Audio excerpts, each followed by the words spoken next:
Ողջույն, եթերում հարցազրույցն է։ Զրուցակիցս Հանուն Հանրապետության կուսակցության փոխնախագահ Ռուբեն Մեհրաբյանն է։ Բարև ձեզ։ Բարև ձեզ, Տիկին Դանիել։ Երջանիկ եք, պարոն Մեհրաբյան։ Շնորհակալ եմ հրավերի համար։ Չեք հաղթահարել որևէ կերպ անցողիկ շեմը, ավելի նույնիսկ 1% չկարողացաք հավաքել։ Այո, չկարողացանք 1%։ Դրա բազմաթիվ պատճառներ կան, իհարկե գլխավոր պատճառը մենք տեսնում ենք մեր մեջ, բայց նաև կար ընտրությունների համատեքստ, որը կարելի ասել ստվերեց ընտրական գործընթացը հենց Ռուսաստանից եկած այդ հիբրիդային պատերազմի շրջանակներում այդ ասպատակությամբ եւ ըստ էության տեղի ունեցավ այսպես ասենք ընտրության մենյուի ձևախեղում, հա, եւ քաղաքացիներին ինչը դրեց մի ընտրության առաջ ընտրել Հայաստանին թե Ռուսաստանին, հա, եւ հայ ժողովուրդը ընտրեց Հայաստանին ըստ էության, բայց նաեւ մնացած օրակարգերը, որոնք բավականին շատ ձայներ են հավաքել, հավաքական առումով գրեթե կես միլիոն ձայն ունեն իրենք։ Այո, որովհետեւ մեր պետությունը ընդունակ չեղավ այդ մարդկանց այդ ազդեցությունից պաշտպանելու, մեր երկրում այդ հիբրիդային ագրեսիան թույլ չտալու համար եւ մենք ուղղակի արդեն ստիպված էինք հետ մղելու։ Եվ ես իհարկե համարում եմ, որ հայ ժողովուրդը շատ կարևոր ընտրություն արեց եւ ըստ էության քվեարկեց Հայաստանի Հանրապետության անկախության, սուվերենության, ժողովրդավարության օգտին եւ դրա հետ պետք է բոլորը հաշվի նստեն։ Ինչ վերաբերվում է ընդդիմափոխության մեր առաջ քաշված օրակարգին, էլի այս անգամ ուղղակի ասում եմ, պետությունը 5 տարի, հենց ինչը մենք մշտապես քննադատել ենք, չգտնվեց պատշաճ տոնուսի մեջ թույլ չտալու համար, որ մենք 21 թվականից հետո 5 տարի անց էլի գանք պետություն ունենալ եւ չունենալու ընտրության առաջ եւ այս ամենը էլի ակտուալ է թողնում ընդդիմափոխության օրակարգը, որովհետեւ Հայաստանում ընդդիմություն մնում է Պուտինը։ Այս անուն ազգանունները, թե ինչ կուսակցություններ են, ինչ են, ինչ չեն, դա բացարձակապես կարևոր չի։ Մեկ եւ երկրորդը, ուղղակի լսեք ինչ է ասում Հայաստանի Հանրապետության վարչապետը, որ ընտրակաշառքով է այս շեմերը հաղթահարվել նրանց կողմից։ Ես չեմ ասում։ Այո, իսկ ինչ եք թույլ տվել։ Չէ՞ որ պարզ էր, որ այդ ամենը այդպես է լինելու էր։ Բայց ինչ պիտի աներ։ Հակակոռուպցիոն կոմիտեն իր գործողությունն անում է։ Ձայնագրությունները հրապարակում, բացահայտումներ է անում, ենթադրյալ ընտրակաշառքների մասին խախտումներն է ի հայտ բերում, ինչ պիտի աներ պետությունը։ Պետությունն ինչ պետք է աներ, պետք է արգելեր այդ կուսակցությունները, դուրս շպրտեր այդ անձանց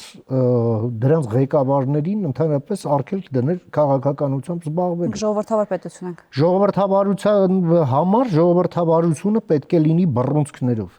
եւ ժողովրդավարությունը պետք է պաշտպանի իրեն ժողովրդավարության թշնամիներից։ Օրենքներով։ Օրենքներով, այո։ Բայց ոչ բռնությամբ։ Իսկ այդ օրենքներ ներողություն, բռնության մասին չի խոսքը, խոսքը օրենքի բռնցքի մասին է, որը պետք է այո իջնի օրենքի սահմաններում նրանց գլխին, ովքեր հակակոռուպցիոնի բացահայտումները օրենքի շրջանակում։ Բացատրեմ, ուրեմն խոսքը գնում է ոչ թե եզակի դեպքերի մասին, որ առանձին ինքնագլուխ մարդիկ ի հեճուկս իրենց ազնիվ Ռոբերտ Քոչարյանի եւ ազնիվ Սամվել Կարապետյանի գնացել իրանց ու գլուխ կաշառք են բաժանել։ Ոչ, մենք գործ ունենք ըստ էության վերտիկալ ինտեգրված, ստրուկտուրիզացված, կազմակերպված քրեական խմբավորմանը բնորոշ գործունեության հետ եւ դրան պետք է տրվի պատշաճ քրեա իրավական եւ քաղաքական գնահատական։ Քաղաքական գնահատականի այսպես որոշակի տարրեր տեսնում եմ, բայց սա որքանով է սրանից բխում գործողություններ, թե որքանով է սա ուղղակի հռետորաբանություն, կարծում եմ կարճաժամկետ հեռանկարում մենք կտեսնենք, բայց նաև ուզում եմ ձեր ուշադրությունը հրավիրել հետևյալ հանգամանքի վրա, երբ այդ նշած ձողը ինքը վարչապետը դնում է այդքան բարձր նաև ըստ էության այն ձևով, որ ուղղակի հետդարձի կամուրջներն այրում է, ըստ էության, ասելով անուններով, թե ով պետք է նստի բանտում, նրանց բանտում չհայտնվելը արդեն սպառնալիք կդառնա մեր ազգային անվտանգությանը։ Պարոն Մեհրաբյան, Այո։ Ռուսաստանի կողմից աջակցությունը, եթե դա որակենք արտաքին միջամտություն մեր ներքաղաքական գործերին, դա օգնեց ներկա անդիմության, ովքեր առաջիկայում արդեն խորհրդանում կհայտնվեն, թե ավելի շատ խանգարեց նրանց։ Դուք ասացիք, որ հիբրիդային պատերազմի տարրերն են ազդեցություն ունեցել։ Տարրերը չէ, ամբողջ ծավալով, սա ասպատակություն էր։ Լավ։ Ոչ թե տարրեր։ Այսինքն օգնեց Ռուսաստանը։ Իհարկե օգնեց այն մասով, որ մասով այն սեգմենտը, որը պետությունը չկարողացավ պաշտպանել այդ ասպատակությունից, այո, այդ սեգմենտին եւ ոգեշնչեց, եւ հույսեր ներշնչեց, եւ մարդիկ նշանակեցին, նաեւ Հայաստանի վրա ճնշումներ գործադրեցին, հենց այն նկատառումով, որ իրավիճակը կբեկեն հոգուտ իրենց։ Բա ինչ եղավ Եվրամիության կողմից մեզ տրված երկրորդ առաքելության գործողությունների պլանը, որ իրենք եկել էին այստեղ հիբրիդային սպառնալիքները չեզոքացնելու։ Իրենք չկարողացան աշխատել, թե բավարար չափով չաշխատեցին։ Նրանք եկել են օգնելու, աշխատողը պետք է լինի կառավարությունը։ Ես Հիմա օգնեցին, թե չկարողացան օգնել։ Ես այդ կոմունիկացիայի մասնակիցը չեմ, հա, այդ առաքելություն, կառավարություն, բայց դերաբաշխումն այսպես է, նրանք չպետք է գան ու այստեղ պայքարեն Հայաստանի համար, հա, նրանք պետք է օգնեն պայքարի կառավարությունը։ Այս պայքարը շատ ուշ սկսվեց։ Եվ մենք տեսանք, որ դեզինֆորմացիոն այդ արշավի դեմն առնելու առումով կար մեծ այսպես արդյունավետություն, բայց մեր պետության մեջ ռուսական ներկայությունը պետք է լիկվիդացնի պետությունը։ Իսկ պետությունը չարեց դա։ Ի վերջո, համ էլ սա, գիտեք ինչ, սա կարճաժամկետ քայլ չէր կարող կամ մեկ փուլանի քայլ չէր։ Այսօր Հայաստանում գործում են ռուսական բուհերի ֆիլիալներ։ Այդտեղ ֆաշիզմ է քարոզվում, ռուսական ֆաշիզմ։ Այստեղ գործում են ռուսկի դոմեր, այստեղ գործում են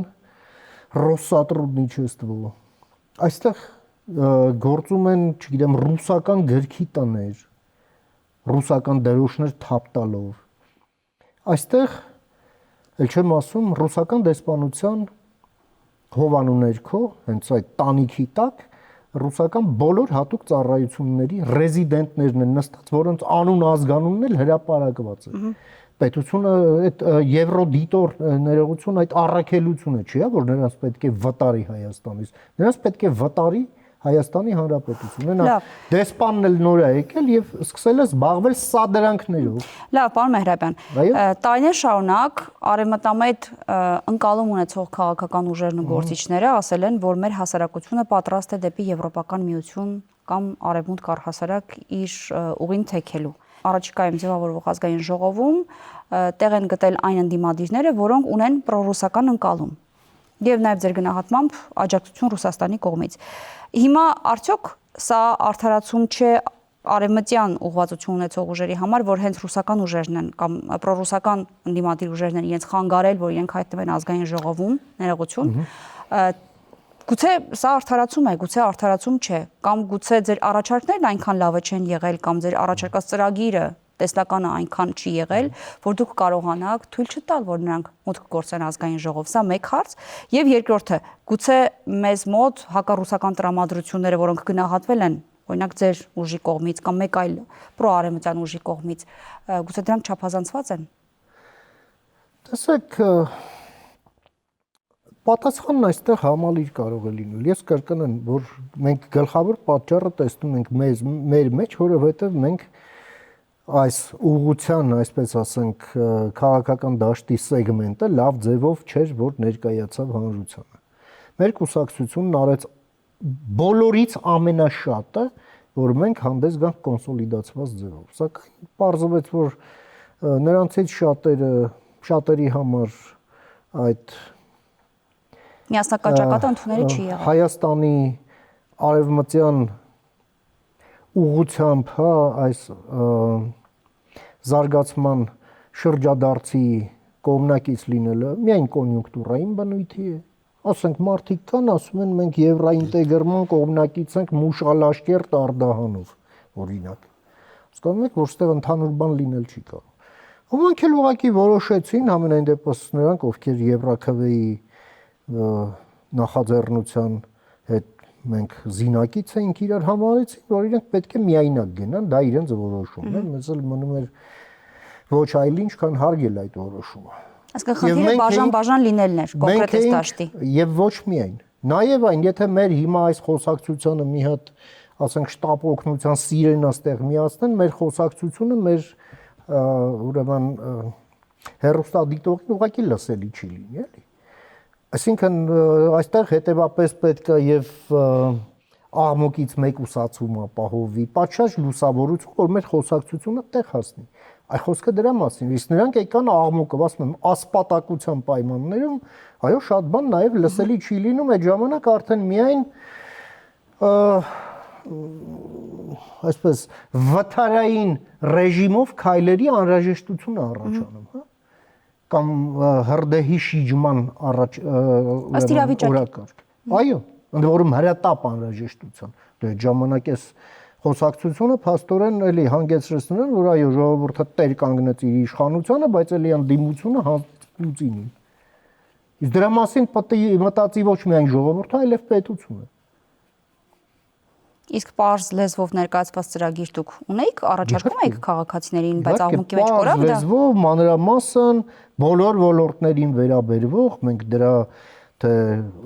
ուրեմն պրեզենտացիան ենք արել, թե հրապարակել ենք եւ ընդ որում համապարփակ ծրագիր, այսպես ալգորիթմացված եւ մենք համարում ենք, որ մեր ծրագիրը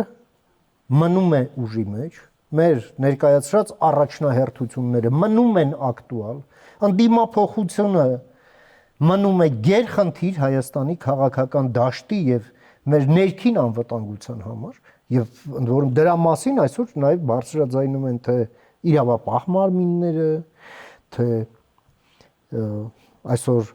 իր մեծամասնությունը վերահաստատած քաղաքական ուժը, քաղաքացիական պայմանագիրը, թե վարչապետն անձամբ,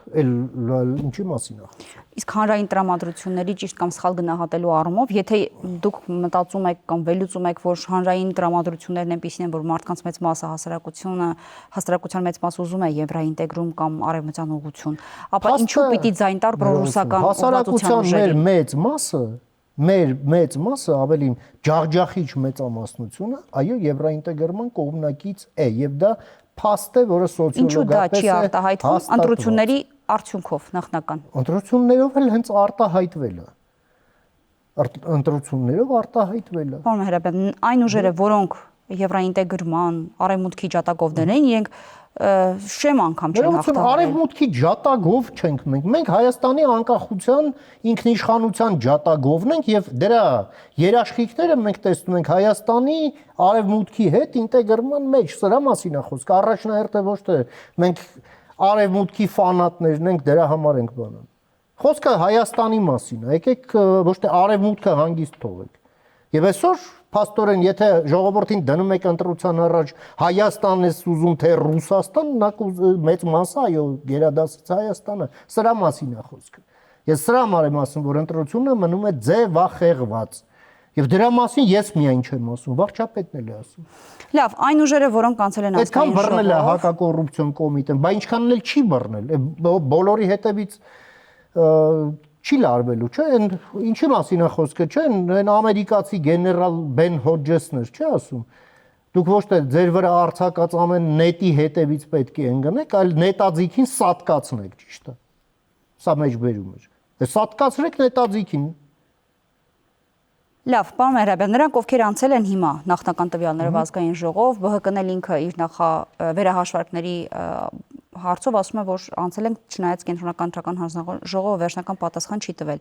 Այդուհանդերձ, Դուք հիմա իրենք ասում են, որ մտածում են դիմել մի մասն ասում է կդիմենք սահմանադրական դատարան, մի մասն ասում է վերահաշվարկից հետո վերջնական արդյունքների հրապարակումից հետո կհասկանանք դիմում ենք թե չենք դիմում եւ այլն, բայց նաեւ մյուս կողմից էլ կա հորդոր, որ չվերցնեն մանդատներն այս քաղաքական ուժերը։ Մոսկվան դեռ չի որոշել, իրենք սոված են թե քուններն ա տանում։ Հենց կա որոշեն, իրենք էլ կանեն ըստ Մոսկվայում որոշածի։ Այդ անուններն էլ որ տալիս է, կարող եք կոչել Պուտին 1, Պուտին 2 եւ Պուտին 3, որն էլ մի քիչ Լուկաշենկոն է։ Տենց ավելի ճիշտ է, եկեք մենք ինքներս մեզ չխափենք, էլի, տենց մի սուբյեկտայնացրեք նրանց, ովքեր սուբյեկտ չեն, այլ կոշտ կցորթով կապած են Ռուսաստանի այսօրվա ղեկավարին եւ պարագլխին, որը նույնիսկ առանց կարմրելու վարչապետի երեսին էլ ասում է, որ սրանք իմ մարդն են, հա, նրանք պետքա մասնակցեն, հասկանում եք։ Այս რა մասին է խոսքը։ Մենակ չասեք դա տենց չի։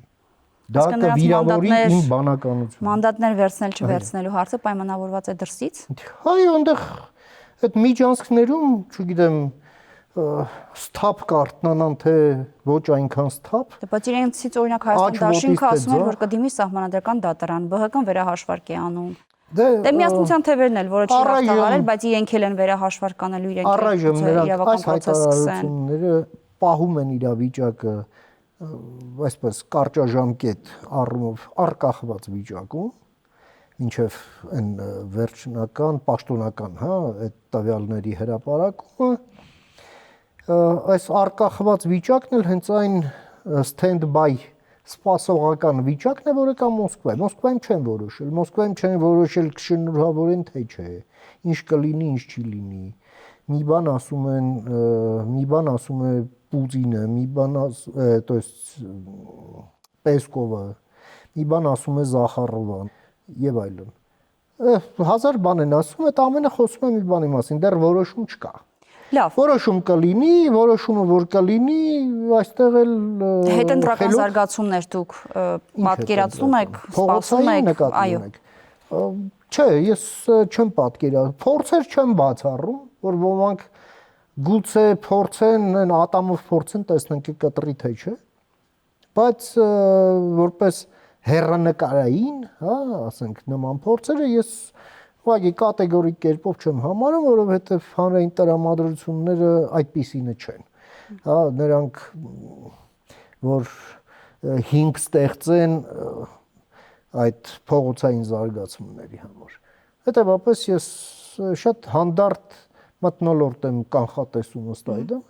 հետընտրական։ Նույնիսկ եթե մանդատները օրինակ չվերցնեն։ Հետ չվերցնեն, ավելի լավ։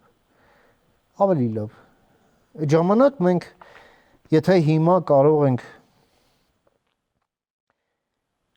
ազգային ժողովը լեգիտիմ համարել մեծամասնության մասով, ապա այն փոքրամասնության մասը, որի այդքան ձայն ստանալու վերաբերյալ եւ շեմը հաղթահարելու վերաբերյալ ինքը վարչապետն է կասկածներ հայտնում, այդ մասով ոչ լեգիտիմ է փաստորեն։ Իրենք էլ առնվազն կասկածելի, չէ, դե իրանց ասել են նախորդ օրվա ԲՀԿ-ի ներկայացուցիչն էլ ասում են ընդդիմության ձայները դրանք արդար ձայներ են, իշխանության ձայները ոչ, որտեղ իշխանությունը աննախադեպ թվով ու քանակով ճնշումներ եւ վարչական ռեսուրս է կիրառել։ Որպես փաստ օրինակ բերում են ձայները, որոնք կենտրոնական տնական հանձնաժողովում քիչ ձայներ են գրվել ի տարբերություն արձանագրությունում եղած թվերի։ Հա լավ, ասենք 1000 ձայն։ Ուժեղ Հայաստանը ասում է, որ աննախադեպ ճնշումներ են եղել եւ այլն։ Նույնիսկ եղել է դեպք, որ անձը քվեաթերթիկը իր գրպանում է եկել, այսինքն տարբեր մեղադրանքներ են հնչում իրենց կողմից։ Չեմ ուզում մտնել դրա մեջ, որովհետեւ դա հրապարակային է արվում, մենք ժամանակ ենք ծախսում դա արտաբերելու կամ վերհիշելու կամ մանավանդ մեկնաբանելու վրա, բայց փաստեր են պետք, որոնք ոչ թե ասելով, այլ սեղանին դնելով, էլի, ու մեկ էլ դա գնահատելով, թե դա որքանով է ազդու։ Բայց փաստն այն է, որ այս համակարգված, վերտիկալ ինտեգրված կաշառատու այս կառուցվածքը, որի հետ գործ ունի հակակոռուպցիոն կոմիտեն, հիմա հակակոռուպցիոն կոմիտեն օպերատիվ մասով այո, շատ լավ աշխատանք է տարել, բայց հակակոռուպցիոն կոմիտեն այս նյութերը, հա, երբ այսպես այդ հիերարխիայով պետք է գնա եւ ստանա իր քրեաիրավական գնահատականը։ Սա ինչ է։ Հա, ինչպես ասացի, սա հանցավորություն է առանձին մարդկանց, թե սա կազմակերպված քրեական խմբավորման գործունեություն է։ Ով է սրա գնահատականը տալու։ Երկրորդի պարագայում ինչ պիտի լինի։ Ինչա։ Երկրորդի պարագայում ձեզ ասած ինչ Խոսակցությունները պետք է արգելվեն եւ փակվեն։ Եվ այդ իմաստով, այո, ես ինձ թույլ կտամ այսպիսի կանխատեսում անել, որ ես չեմ բացառում, որ այս խորհրդարանը այս ձևով 5 տարի չի աշխատի։ Այլ ավելի կարճ ժամանակ, որովհետև այս բալաստը պետք է երկրի վրայից դնել մի կողմ եւ ընտրությունները արտահերթ ձևով իհարկե խելամիտ ժամանակ անց, երբ մենք նաեւ որոշ արտաքին մարտահրավերներ հետ կմղենք, այն կիսատ թողած անելիքները կվերջնականացնենք, այն ինչ որ միայն փաստաթղթի վրա է, գետնի վրա կտեղափոխենք եւ մեկնարկ կտանք դրանց, որից հետո արդեն երկիրն իր զարգացման ծրագրերը պետք է կառուցի։ Ներկա անդիմադիրներով հնարավոր չի ձեր ասած արտաքին օրակարգերը սպասել։ Ներողություն, սրանք բան են էլի, այն արգելակային հեղուկ է, էլի մի հատ այնց լծրած, ուրիշ ոչ մի բան։ Այսինքն ներկա անդիմությունը, որով կկազմավորվի նոր ազգային ժողով, ավելի շատ կխանգարի իշխանությանը իր արտաքին օրակարգի առաջ տանելու, թե։ Այո, նա միայն եւ բացառապես միայն խանգարելու դավադրապաշտություն, դեզինֆորմացիա, հիստերիա տարածելու համար է։ Ուրիշ ոչ մի բան, ընդ որում Ռուսաստանի շահերից բխող այդ ամենը, բացառապես միայն ընդ որում ի վնաս սեփական երկրի։ Այո։ Սկսած են 300,000 ադրբեջանցիների մասին այդ բառաչոցից, այդ Ալիև Ադրբեջան որոճալուց, որը նաև միայն Ռուսաստան է նշանակում, ուրիշ ոչ մի բան, ուրիշ ոչինչ, հասկանում եք։ Այս ում մասին է խոսքը։ Ում մասին է խոսքը, ում մասին կարող է լինել խոսքին ճնդիմություն։ Սա ընդդիմություն չի, սա էլի նույն թոկն է մի քիչ նորացված, նոր պարանից հյուսած, թոկն է գցած պետության վզին, ուրիշ ոչ մի բան։ Շնորհակալ եմ զրույցի համար։ Ես եմ շնորհակալ։ Զրուցակիցս Ռուբեն Մեհրաբյանն էր, կհանդիպենք։